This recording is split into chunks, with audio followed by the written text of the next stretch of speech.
So probably the most important thing I've done since I wrote the book is I went to Rwanda year ago during this time in January. And Rwanda has lessons to teach the world. This was approximately 30 years post-Rwandan genocide.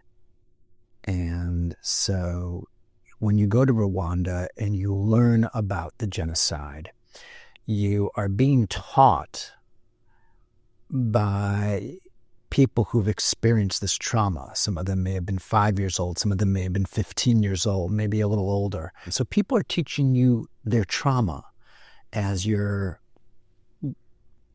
going to genocide memorials and going to reconciliation villages. And it's really a transformational trip. Very often I conceptualize, and in my book, Practicing Forgiveness, I conceptualize, you have two approaches. You have this interpersonal forgiveness where you can renegotiate the relationship. But there's also this intrapersonal forgiveness, I call it. And it refers to wiping away debt, that what I want from you, you're not going to get.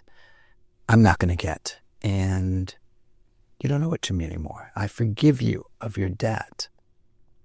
And so that intrapersonal forgiveness. And I look at forgiveness from those two pathways. But one thing that Rwanda shows is that people who survived the genocide, that 7 to 10 years later, they found ways to first work through intrapersonal forgiveness, that forgiveness of debt, but then renegotiate their relationship with the offenders. We get so divisive in society. We get angry at the way people vote.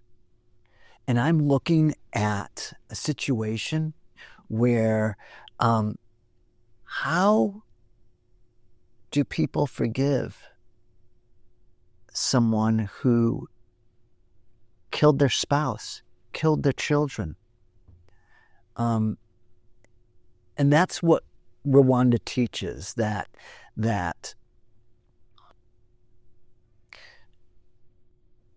we don't find peace through retaliation, but we find peace through forgiveness. And so there doesn't have to be, but there can be this pathway after one works through intrapersonal forgiveness, after one forgives debt, to eventually be open to the idea of renegotiating that relationship, that maybe at a later point there will be this interpersonal forgiveness. Wonderful.